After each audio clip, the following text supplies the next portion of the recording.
So, if Genymotion isn't opening or keeps giving problems on your laptop, secure boot might actually be the cause. To fix it, restart your laptop and enter the BIOS settings.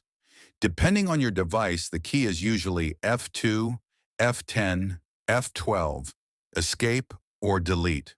Once you're inside, go to the Boot or Security tab and look for Secure Boot. If it's turned on, disable it. Save the changes,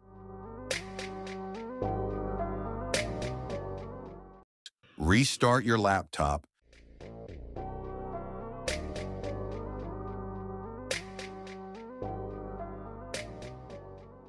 then try opening Genymotion again.